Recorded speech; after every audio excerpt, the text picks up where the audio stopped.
What's up, y'all? Welcome to Let's Talk. I wanted to, you know, have a real conversation with y'all tonight. Yes, I do. Because it was on my mind heavy. And one of the young ladies under my page, she was like, turn your pain into purpose, And that's the whole goal of everything that I do when I'm talking and I'm communicating and I'm giving out information. My whole purpose is to turn my pain into purpose, to let my story be told, and to also, at the end of every story, or no matter which direction I take on talking to y'all, to just know that I wouldn't have got through anything that I got through or got this far in my life without God. I want to encourage and lead everybody back to that point right there, to putting God first in their life and to trusting God no matter what storm you're going through, no matter how hard that things get for you. We got to learn to just trust God.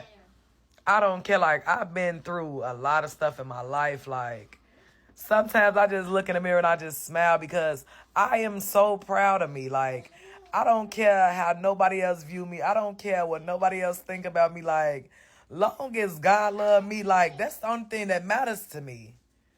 That is the only thing that matters to me. And I know God love me because I see God in his fullness. I ask God to, talk to me, come show himself to me, to, guide me, direct me. Like, I don't be trying to be like a hypocrite or nothing, but I do ask God to give me signs, and he do give me signs.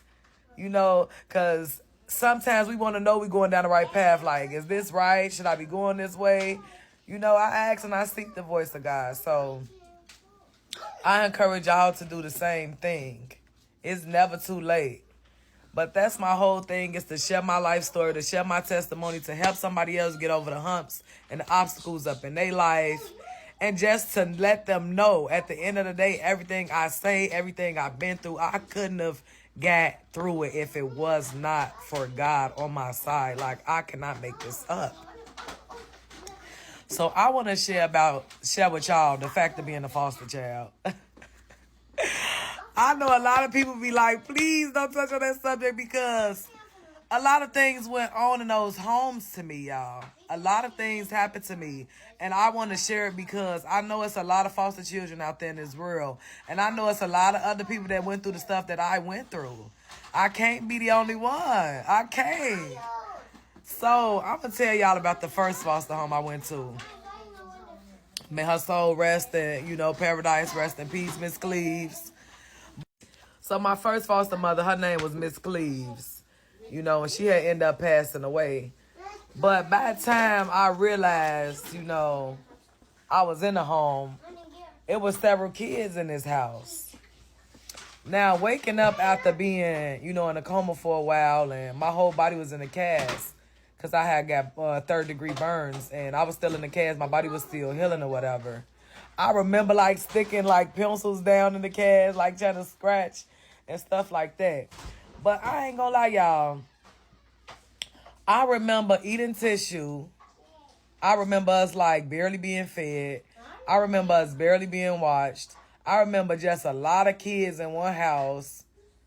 And I remember when she used to be on Channel 19 and everything, y'all. This was back in, like, 1992.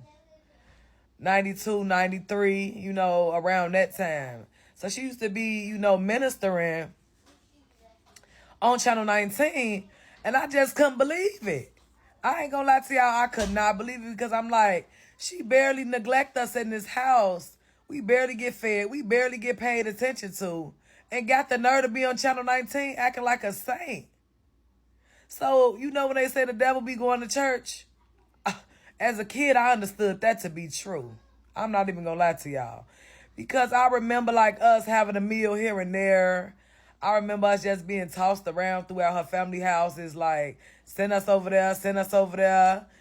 I remember, like, girls trying to kiss on me. Like, I just remember a lot of stuff that just was not right. And I'm just like, ugh, rescue me, Lord. I cannot make this up, y'all. Even at 3 or 4 years old, I'm like, rescue me, Lord. Like, what is this? That's exactly how I was feeling.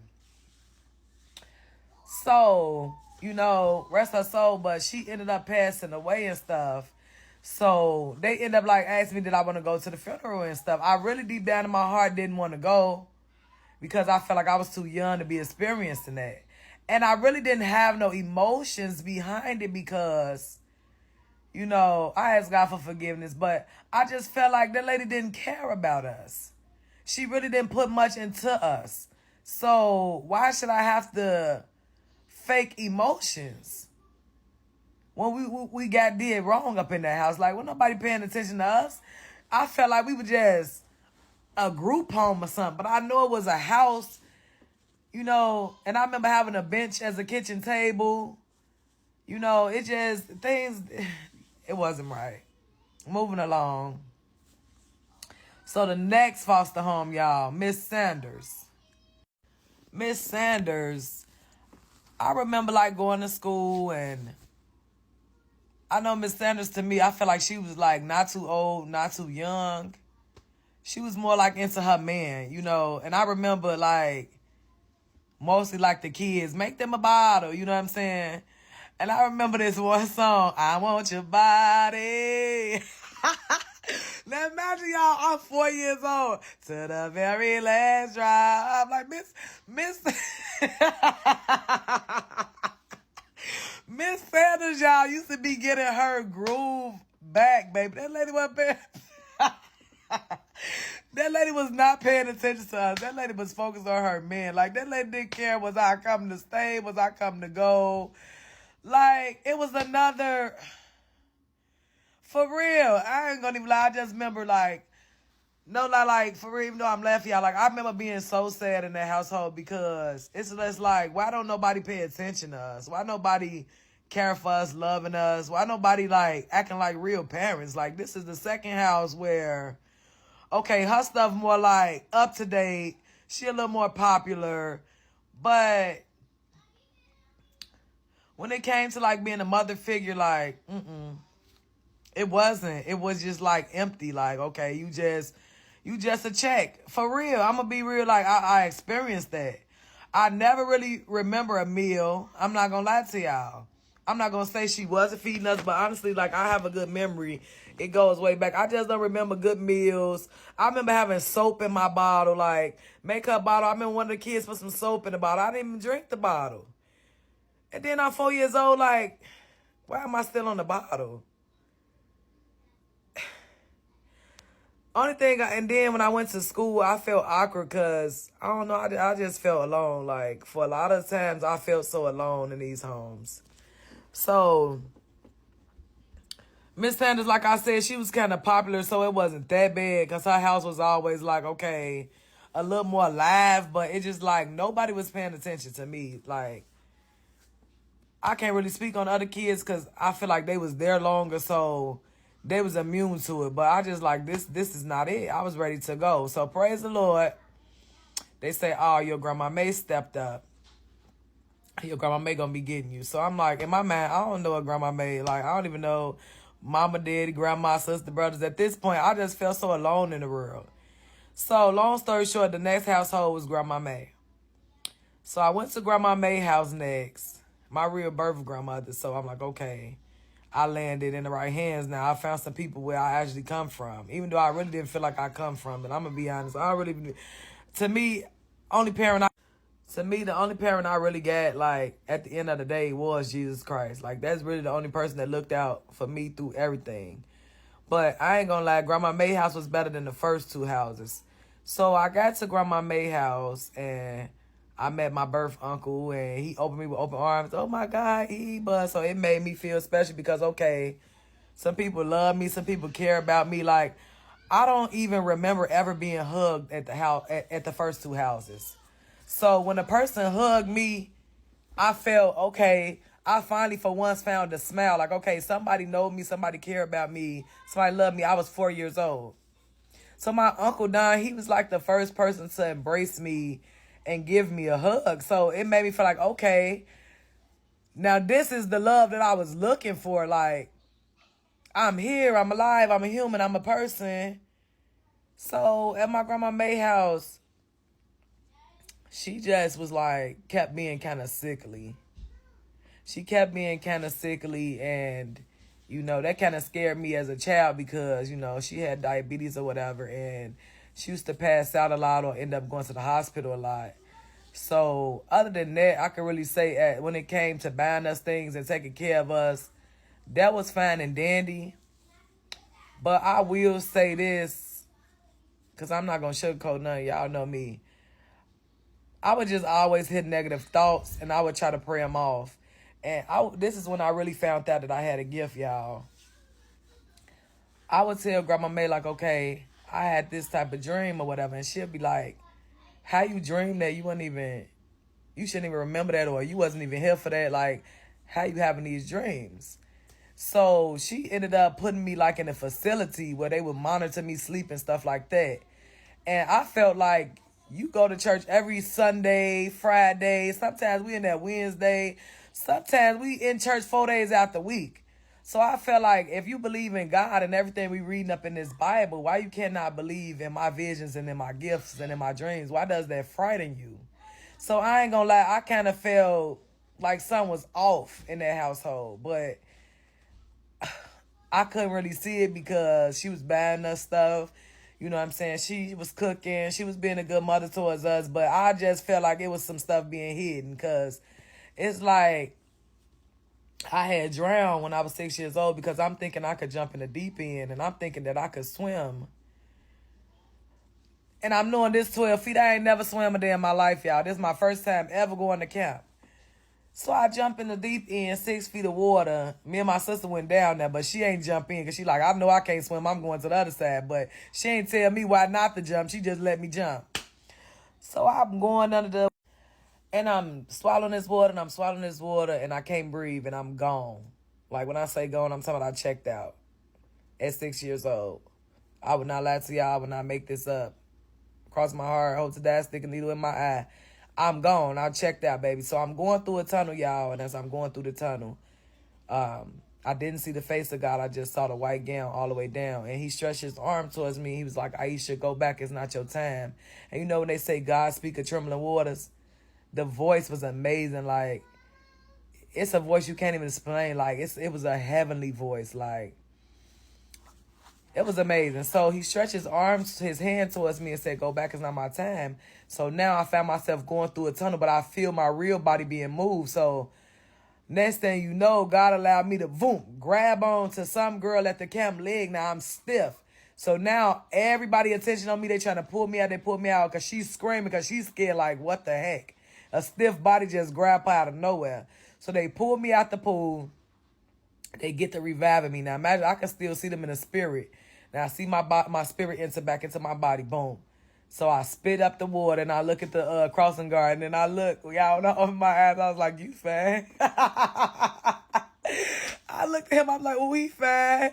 But he's like, oh my God, young girl, you just too much. He was like, I'm so glad you okay. Like, I was out for a little minute, y'all. I was down there for a little minute, but what was a minute? For a little minute, it took like for that. Like, God got the power of life and death like that, baby. When he said go back into my time, I didn't even want to go back because the other side felt so, like, it felt like the right place to be. Like, because imagine, y'all, how I'm telling y'all, I've been from house to house, and it just felt like, whatever, these people ain't right. You know what I'm saying? And I'm just like, where do I fit in? Why am I even here? Like, I felt that way as a kid. Like, imagine y'all, 4, 5, I'm 6 years old when this episode. Nothing really changed because the picking on me, calling me Freddy Krueger, Burn Hands, Jason, a lot of kids just distancing themselves. Me being really a loner, a person that stayed to herself. I really just didn't care too much about the earth or the world. So I kind of wanted to stay with God. I ain't gonna lie. I wanted to stay with God. But when he said go back, it's not my time, that gave me strength every day, even to this day. That gives me strength to know, like, God got a purpose and a plan over my life. I'm not here for no reason because he could have took me at 6 years old when I drowned.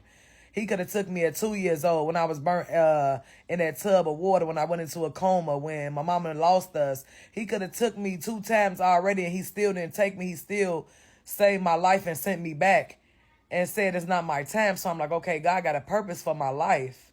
So, long story short, I went home to go tell. I had went home to go tell my grandma about this and stuff, and she was just like, like brushing it off.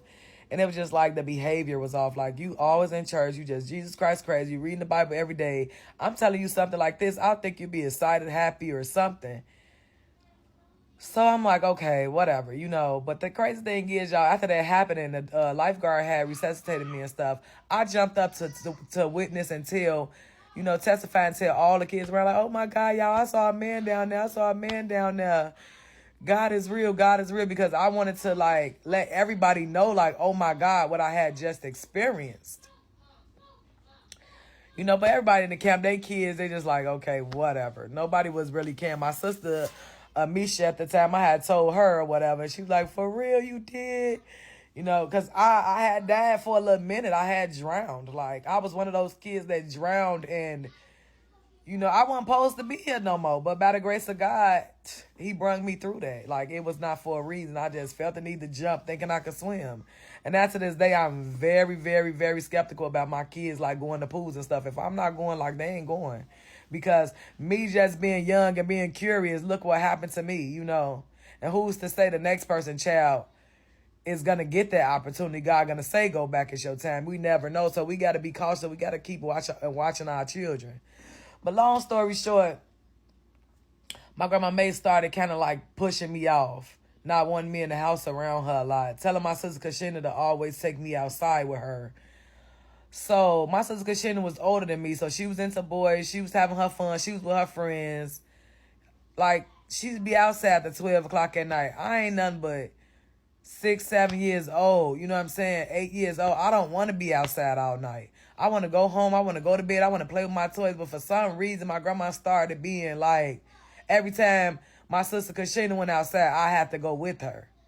So at this point, I ain't want to be that no more. I ain't gonna lie. I did not even want to be in that house no more. Like, I'm like, everybody moving weird. Like, you know how you get that feeling in your spirit? Like, people just off. People not treating you right.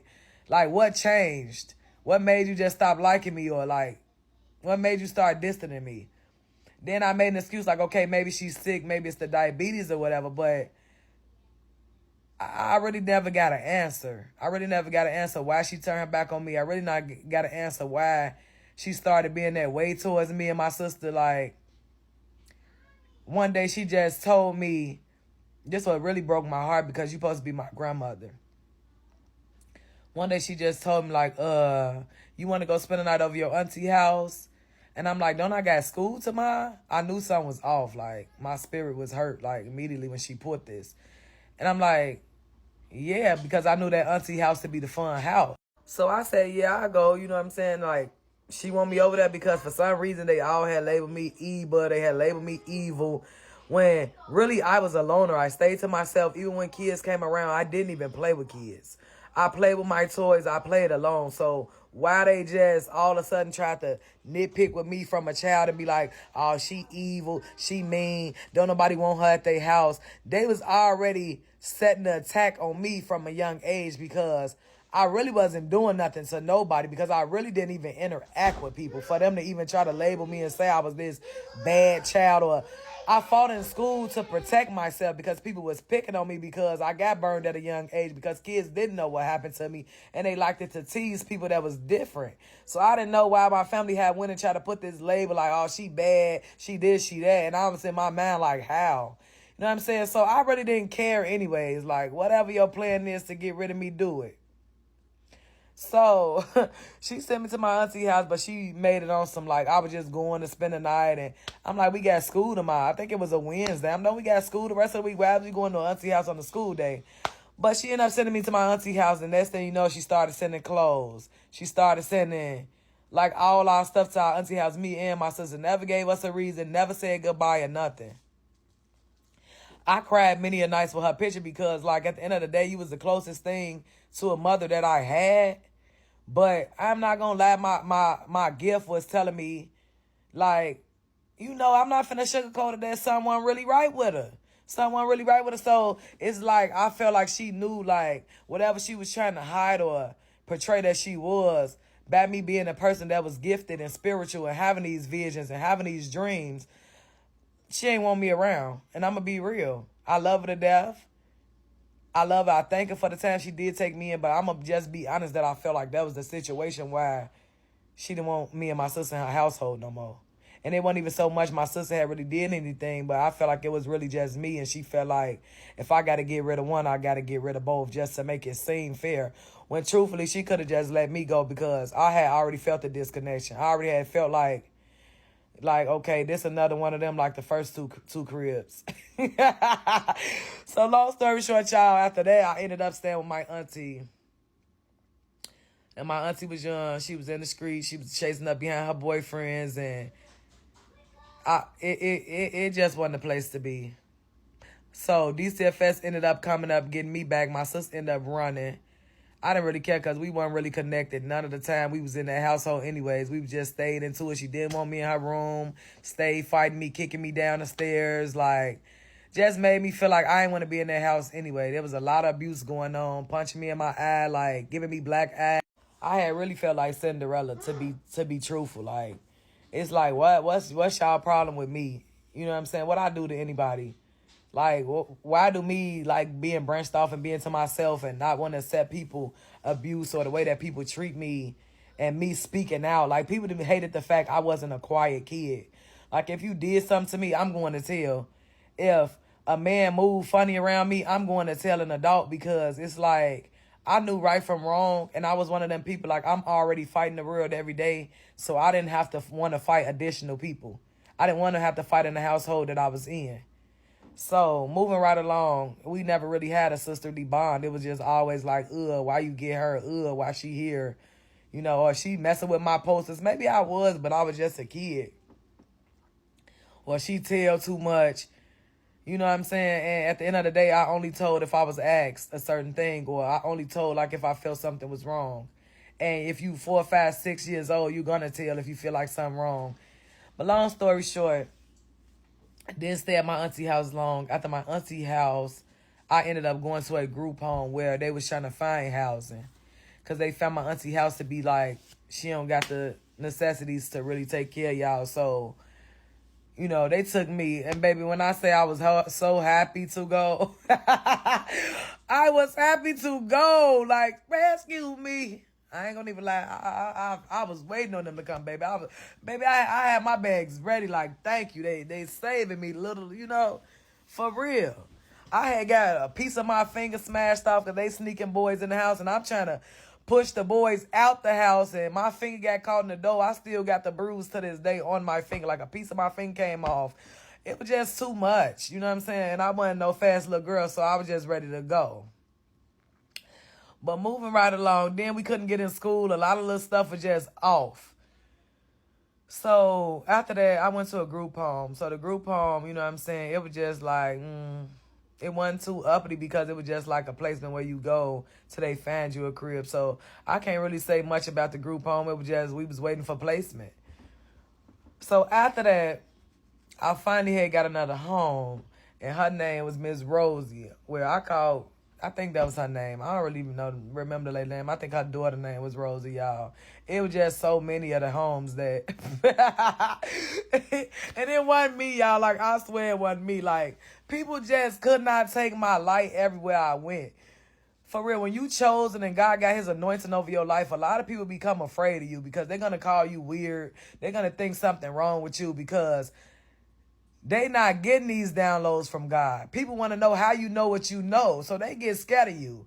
And due to that, like, I had a hard life because I didn't know where to turn to. So the best thing my grandmother could have introduced me to was God, because that's who I felt like I could trust, who I felt like God understood me just from reading his word and letting it dwell on the inside of me. Because I'm like, all these people portray love, but they don't show love. All these people portray to be real, but they don't be real. All these people that put on this show, they be really acting, you know what I'm saying? But one thing I knew about God from him saying, go back, it's not my time, and the voice that I heard, and the way that I just knew through every dark battle that I was fighting against, and every person that rose up against me, I knew that it was only the love of God that brought me through it. How I got over was only because of God. You got to understand, especially when you get into your real family and they turn around and put you back into foster care, what type of toll that could take on a person's life and mind. Like, dang, don't nobody love me. You feel me? Like, what's going on? That's very hurtful then to meet your blood mother, because you know my grandmother is my mother's mother, so I got to meet my mother. I got to meet a little brother that I didn't even know I had. I ended up meeting other siblings that I didn't even know I had. You know what I'm saying? Always 7 of y'all. So I ended up meeting them, but then they always would be separated, like they had already been brainwashed. Don't play with her, or she bad. Like they had already brainwashed these kids to act a certain way when it came to me, to make sure that I felt shunned out. And for what reason? I really didn't realize that till I got older.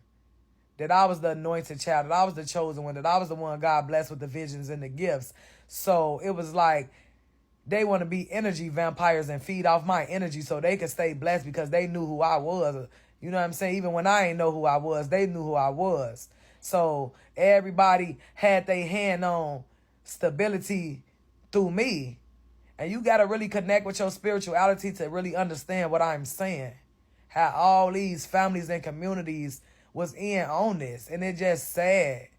It's really just sad how all these people targeted just one person.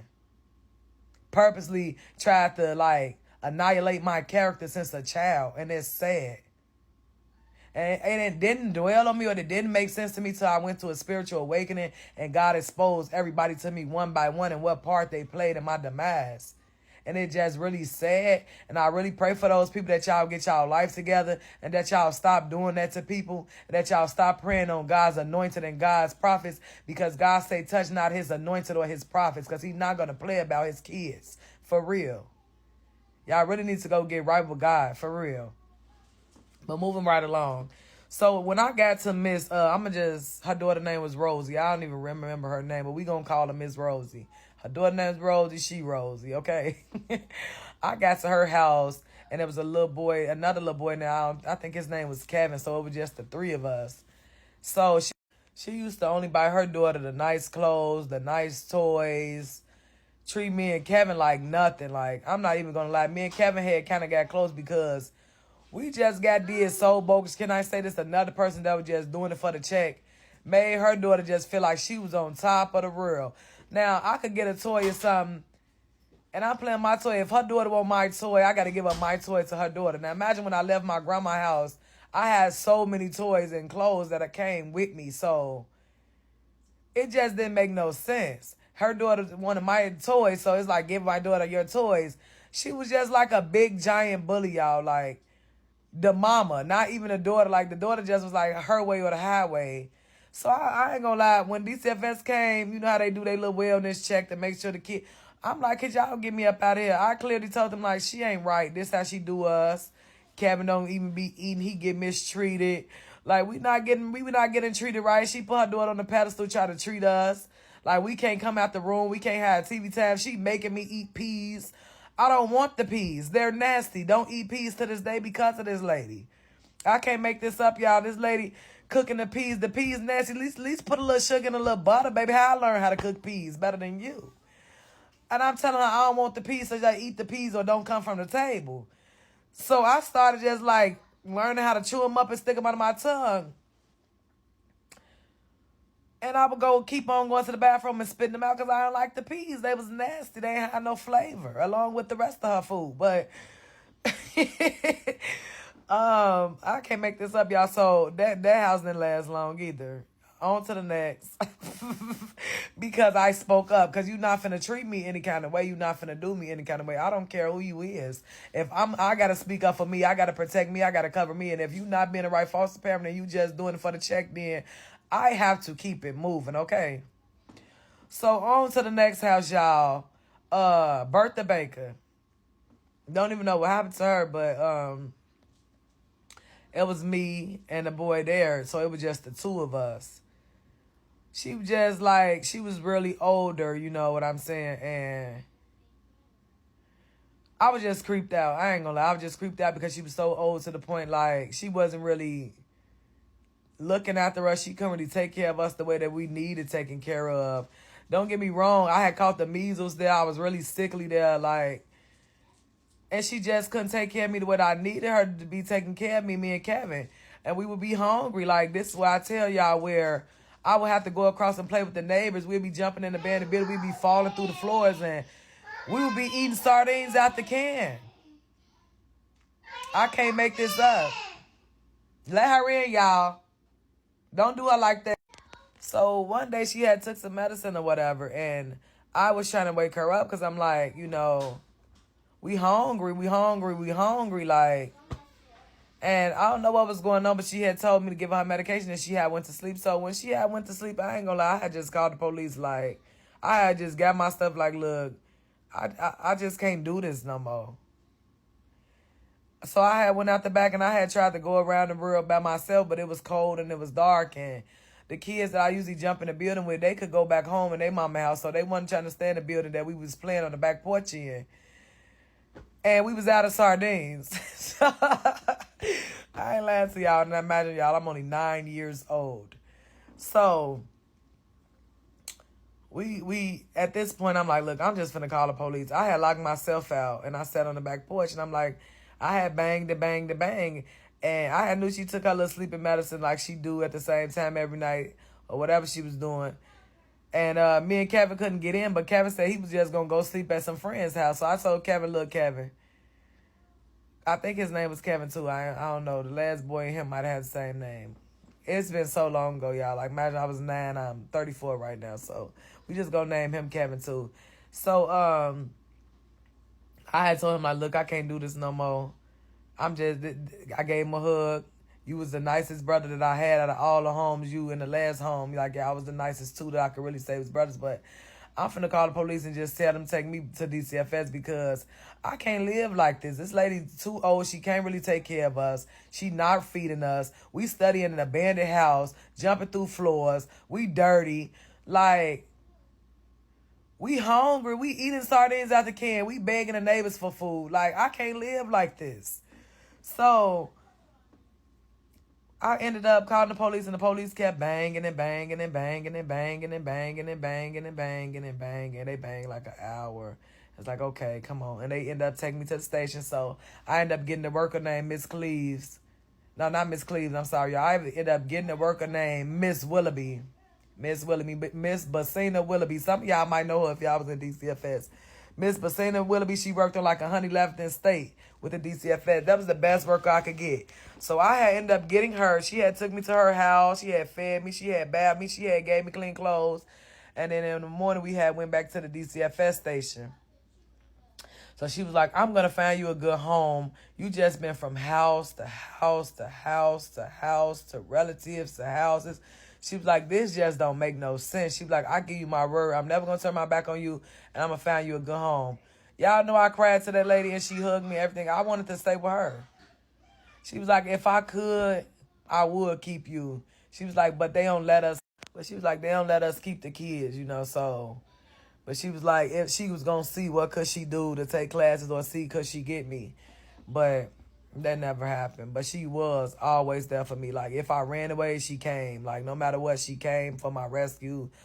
I love her to death. I ain't going to even lie. I don't even know what happened to her to this day. But I loved me some Basina Willoughby, baby. That lady always came when it came to me. She showed up.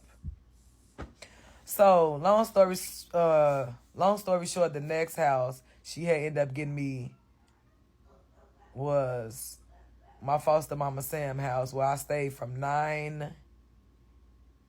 So I left her house at 16, where I was on my own from 16 to the fact that, you know, I stayed with a couple of baby daddies, like, with they mama. But far as, like, actually where DCFS placed me, this was it. So my foster mama Sam, I ain't gonna lie, when it came to cooking, she taught me how to cook. She was a good cook. She taught me how to clean. You know what I'm saying? I wouldn't say she gave us foresight on things because it was like, okay, she'll catch me with a love letter or whatever. And this one is going to be a little deep. And I don't mean to hurt nobody, but I'm going to tell my story because it's my story and it's my testimony. When I got to this household, she had a couple of other girls there already, and she had grandkids, and she had daughters, and she had sons. So this was more like a family-orientated thing, and she had a husband, and you know what I'm saying? everything seemed good in the beginning, until I had to end up fighting the whole house. Like, the whole house just wanted to fight me out of nowhere. And I felt like because, I don't know, I just always been me. I always stood out. I never hid who I was. I danced it good. I was always singing. I just was one of them people that's gonna shine in any dark place that you put me. So I feel like I had to fight that whole house. Why was they fighting? Why was they jumping on me? I don't know to this day, but I fought back. And one thing about me, I have them hands, baby. I was not letting nobody whoop on me. But what hurt me about this household the most was the fact that one birthday, I had got locked in the attic and I had to watch them eat my birthday cake. I didn't get sung to, and that's abuse. And I had asked God, like, could you just get me out of here? I'm just tired of it. Like, what's these people issue? What's these people problem? How come she only listened to her real family but never listened to me or what I'm trying to tell her what happened? It's like whatever they said, it had to be the truth. Whatever I said, I had to be painted out to be the liar because them was her blood kids. She had the other kids longer than me. So, she's the liar. Like, I was the straight A student. I was the one cleaning the whole house. Like, even though they had chores, the chores always looked to have did. So it was just like, I was the star in the household. But I was getting treated the worst. So I'm just like, ugh. You know what I'm saying? I was happy, though. We had clothes on our back, shoes on our feet, food on our table. Don't get me wrong. That was like the best thing outside of the other households. And she wasn't really being two-faced. She would go to her club, work her little nights, and she was more like the up with the Joneses type parent. But it's just like I felt like we never got foresight of things as far as like, oh, don't have sex because you can get pregnant. And if you do end up having sex, tell me about it so I can put you on birth control. Like, we never got those. I never got those conversations. I never got those conversations of like, if you're going to have a period, you're a young lady, you're going to get a period. I didn't get the conversation until the period came. And so one time I found myself in school just bloody because, like, ain't nobody tell me nothing. I had to learn the hard way by just being bloody in school. Like, okay, around this month that you come on, you gonna come on the same time every month. Nobody was telling me that type of stuff, but it's like you always getting punished. Then, y'all, if I come in 10 minutes or 15 minutes late, I'm getting on punishment for 30 days. 30 days, like, you can go outside for 30 days because you 30 minutes late. You 15 minutes late. But let the other kids do it. They never got in trouble. All I got took from me was outside. So I got tired of being Cinderella in that house. I ain't gonna lie to y'all. After I had my baby, like, I moved around. Like, it just was so much that took place from the fact of her husband, like, coming in the bathroom on us while we in the tub and we naked, we little girls. I felt uncomfortable. I ain't want to be there no more. The fact that I'm sleeping, I'm in my room and I'm in my bed and he coming up there lifting up under my shorts. I'm on my menstrual. Then he going to the other girl bed lifting up her shirt. She acting like she don't feel it. Then when I do open up to, like, I'm sick of this, I'm finna tell, the girls in the house don't want to speak up because they don't want to go to another home and they want to keep it a secret. And I'm just like, this is not right. So they paint me to be the liar when I know exactly what was going on up in that house. Then the fact that I'm getting locked up in the attic. You know what I'm saying? This is really Cinderella type stuff, y'all. Like, they locking me up in the attic. Like, why am I being locked in the attic? If I'm on punishment, okay, I'm on punishment. But y'all locked in the attic telling me when I can and can't eat. Like, no clothes. I got cut off from getting clothes. Just doing me wrong. So then when I did find friends, like, okay, if she don't want to provide for you or whatever, like, we could go steal from the mall. So my friends taught me how to steal. But at the end of the day, I knew it wasn't right. I ain't feel right about it. But we got away with it. But the simple fact, as soon as I came in the house with the bag, here come George, her husband, chasing me through the house, snatching the bag. Then he like, where you get all these clothes from? And I'm like, from my friends.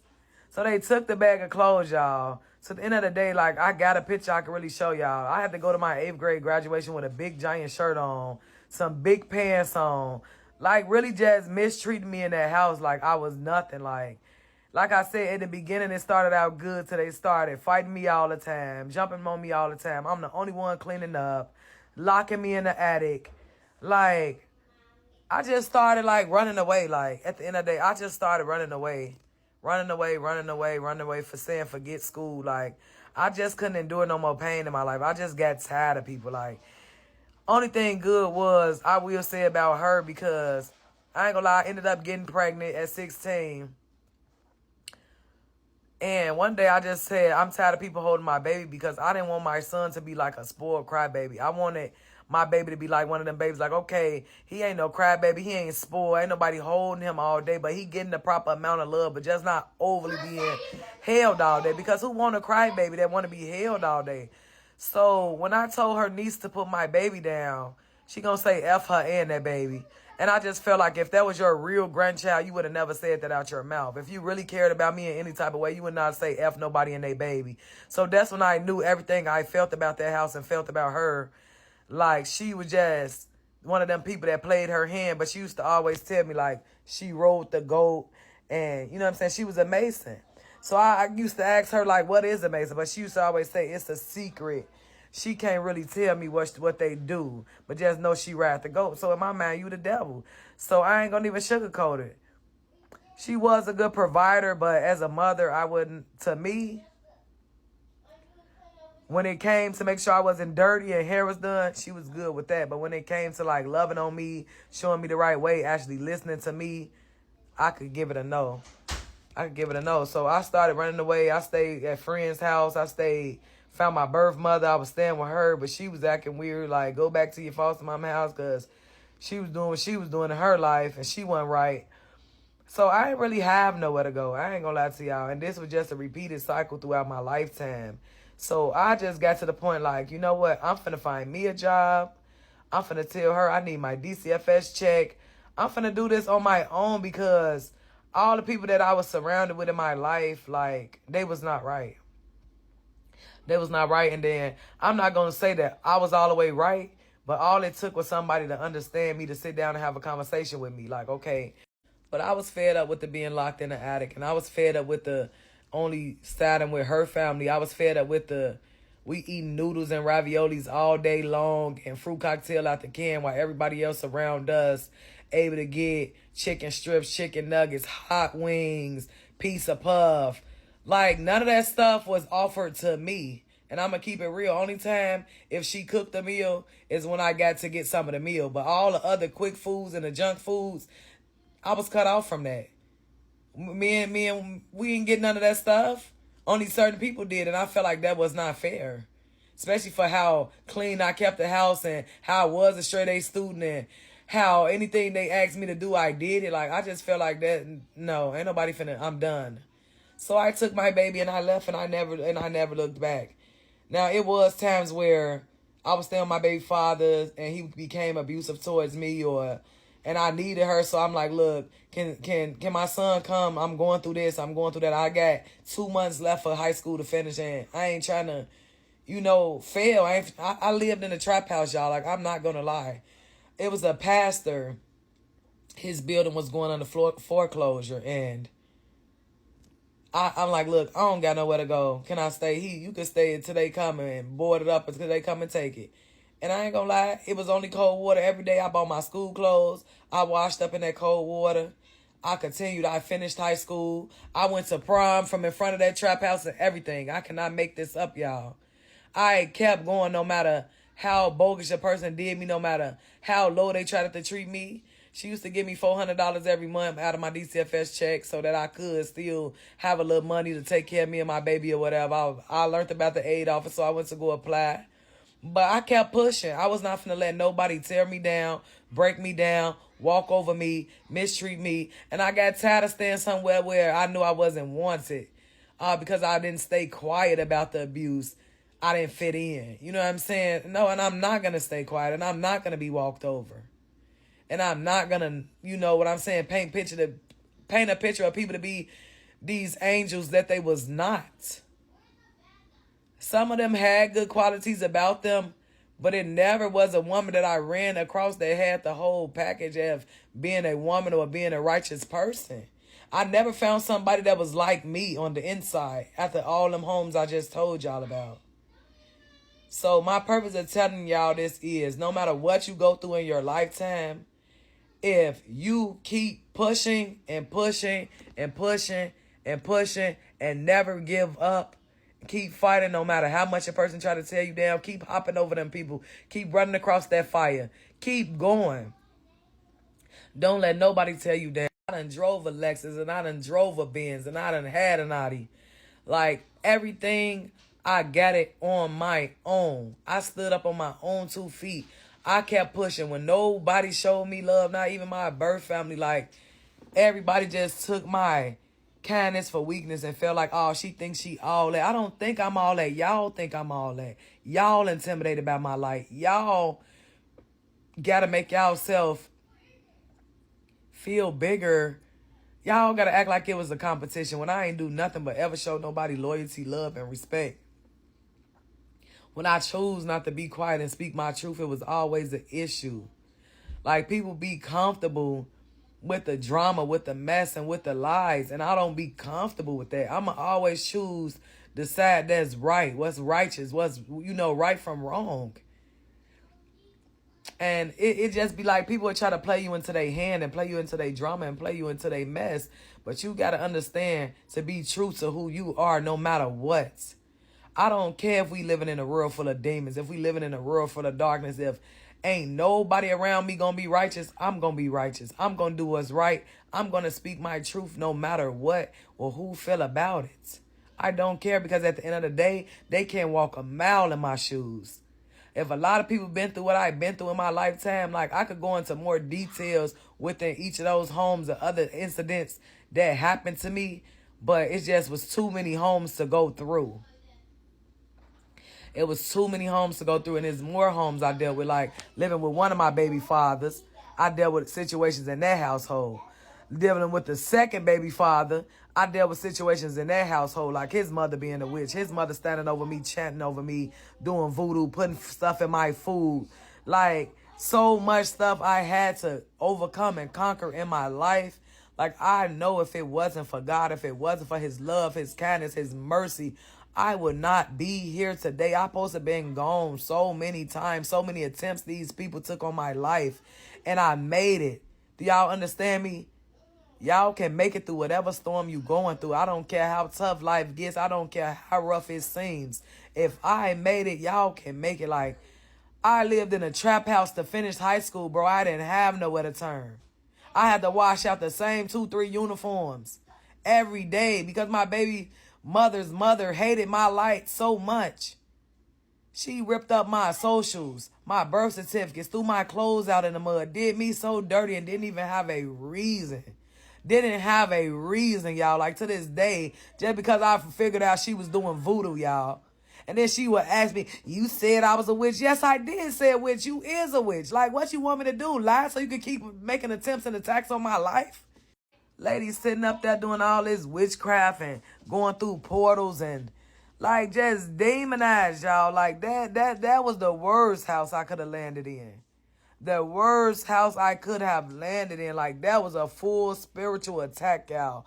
Imagine waking up, somebody standing over y'all. Y'all can't even move. And y'all wake up like, and she's scared and running in the closet because it's like, how she keep waking up through this? Because everybody else, she did it too. They wasn't waking up. But God kept waking me up because you ain't finna play with my life. You ain't finna suck up my energy. You ain't finna cipher mines, baby. God got a purpose and a plan over my life. So every time she would do it, God would wake me up and I would catch this lady standing over me my whole pregnancy, y'all. Like, this is crazy. Y'all wouldn't even understand. But that's going to be a story for an entire video. Like, y'all will not know because some of y'all getting put witchcraft and black magic and all that stuff in y'all life right now. And y'all don't even know it. But thank God I had ended up going to the church and the pastor had ended up praying it off of me. Y'all don't even know how much stuff was coming up off of me and coming up out my back. And I was just feeling them demons she had attached to me lifting all up out my back. He said she had made a doll of you. You was supposed to hang yourself. I got witnesses, y'all, that was in church that day that I can get my friends at the time to witness that I'm not lying to y'all. This stuff really happened to me.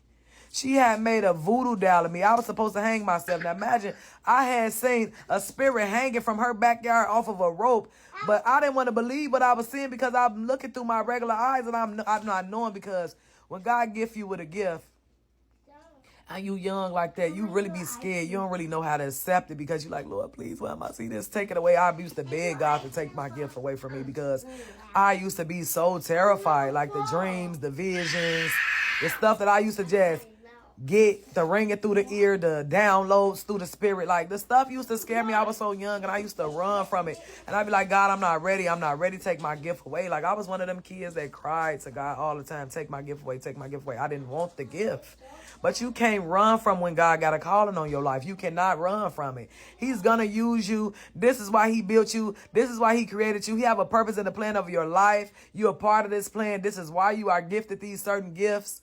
And there's nothing that you can really do about it. You can't run from it. You can suppress your gift all the time that you want to suppress it. But at the end of the day, you're going to end up having to surrender to God because the gift going to take over you. Ain't nothing you're going to be able to do. You're going to have to find the strength. You're going to have to pray for God to give you the strength and the courage to like use your gift, understand your gift, all that. Like I just turned 34 and I finally told God, like, I'm tired of running from it. I'm tired of running from it. Like, demons can't even hide from me. Like, if you a demon, I'm going to see you. My gift going to make your whole face turn into a demon. You can't hide. I've seen several people sitting in front of me talking to me. Whatever familiar spirit that's taking over a person, my gift, God reveal them to me. Like, I see them. And then they know that I see them. Like, y'all don't even understand. People that really sold out to the devil and the enemy, letting these demons take over them, use them to push out their will, to push out their purpose. They able to enter them, exit them anytime they want to. That's the contracts that they sitting up here signing with the enemy. I have the gift to see it. I don't care who pay me is crazy, but people that know they're a demon and that know I end up seeing their real form, they get far away from me. It ain't my purpose, though, to judge y'all. But God just said, tell y'all it's not too late to turn back. Don't let the enemy think y'all can't call on God and he can't deliver y'all from whatever situation that y'all in. But don't think that I wanted that gift. I didn't want that gift. I ran from it for a long time. But it's like, the gift works no matter if I run from it, no matter if I want to use it. If I'm in front of you and you ain't right, it's going to show. Sorry, I had to check on my baby. He had bumped his elbow.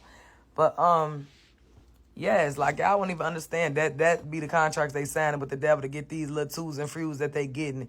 The demons able to possess them whenever they need to, like literally take over, be at the front, hide them in the back. And then when the demon exit and go use the other people that done sold out, the demon come to and from whenever they want to possess these certain people. And it's just crazy. And it's a lot of people around us that done sold out. And they hate me because I see it and I speak nothing but the truth. But at the end of the day, if I ain't bothering y'all, baby, don't bother me because I will get to casting people out. I will get to casting demons out and bound them back to pits here from which they came, baby. I will get to pleading the blood, okay? I ain't scared of you because obviously if the Lord allowed me to see you, then that means I can defeat you. So, hey, it is what it is, but I'm going to tell the truth if I don't do nothing else. You know? But yeah, I was running from that gift for a long time, y'all, like for real. But I decided to surrender my life to God. I decided to work for God and push the will of God out because at the end of the day, God spared my life too many times. And every time people plan an attack on me, baby, God already going to show me in a vision. Before they even, I'm telling y'all, before they even make the move to plan an attack on my life, God done gave it to me 2 weeks in advance. Do you understand me? So when they call me up and boop, the dream replaying, yeah, come, woo, woo, woo, are you? Oh, okay, this that dream God gave me. I ain't going. I ain't coming. Oh, God showed me you was supposed to slice my throat. I ain't coming back around you, baby. No, God ain't finna show me nothing that intense. Ain't nothing I ever dreamed or saw ever been a lie. Ever. See, people made me try to suppress my gift and suppress my dreams by telling me, oh, everybody get a dream. Your dreams be backwards. My dreams don't be backwards, though. When I dream stuff and it come to pass, it happen the exact way that I see it. That's called being a prophet. That's called being gifted. That's called an anointing from God. I'm not having just mismatched dreams. And some of y'all dreams not even mismatched. People just want y'all to believe it ain't because they cut off from God. God not giving them. Everybody don't have dreams. I was with a person that told me he ain't never had a dream. So, baby, God ain't using you. God not using everybody, and we got to come to an understanding with that. But my thing is to tell y'all stay encouraged. Y'all be blessed. And if I could get through all the stuff that I got through in my life, y'all not by y'allself fighting these battles. We got to call on God. We got to let God stand right there side by side with us and fight our battles because I've been through so much not to worship him. Amen. I've been through so much not to put God first. Like when God said, come on, I need you now, baby. I ain't had no choice. I just turned 34, baby. I'm thinking I was finna be, out here still living the way I was living. But God said now. God said now is the time. I need you now, baby. Baby, I wasn't but a couple of 222 on the time, but that's confirmation. I wasn't even nothing but a couple of days turning 34. Like, I'm thinking I'm finna have a hot girl summer. I'm just thinking I'm still finna be living like I was living, but baby, God had other plans. He said, I need you now, baby. You had 33 years of plan. It's now. So I ain't going back to the way I was. I've been clean, no smoking, no drinking, no kicking it, no partying. Like, I really just been working on my singing, my let's talk, writing different. Excuse me, y'all. Excuse me, that's very rude. Working on, everything that I always been working on, but now I'm twisting it to where I'm working for God and I'm putting God in it. And if I'm making a song, I'm not going to have any cursing words. Like, if I'm making a rap, it's not going to be any cussing in it, but I'm still going to tell what I've been through and what I overcame. God just told me be unique about it and, still get my story, but still give it in a respectful way. We're not going to the park tonight. It's late. No, maybe tomorrow. But I love y'all. Y'all stay blessed. Thank y'all for tuning in to Let's Talk. Please put them hearts up. I do love sharing everything with y'all. I am not a shy person. I do speak my truth. I do come as a truth teller. And I do come as a person who want to see other people make the right changes in their life, who want to see y'all be better, who want us to be better as a community, as a nation. I ain't judging those that done sold out or that's letting these demonic entities use them. But what I am here to tell y'all, and this directly from God, God said it's not too late to turn back to him. Do not let the enemy think that y'all too far gone to turn back, because God said you're never too far. If you call on him and if you seek him, he'll pull you out of that dark place. Trust me, I never throughout anything decided to go and be a bad person. Like I told y'all, only once in my lifetime where I really found myself going over the edge. And that's was because people had started fighting me. A girl had ran up and maced me while I had my baby. All because that's another story. But it all got something to do with that household, with that lady that was doing all that witchcraft and that voodoo.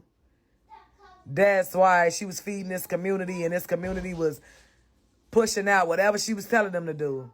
Okay, they were trying to jump on me and hurt me to take my own baby from me. Like, I had one person out that community to punch a person. Run, Aisha, take your baby and run. Like, out of all these people she had attacking me for no reason. So we got to be careful who we going to stay with. We got to be careful who table we eating off of.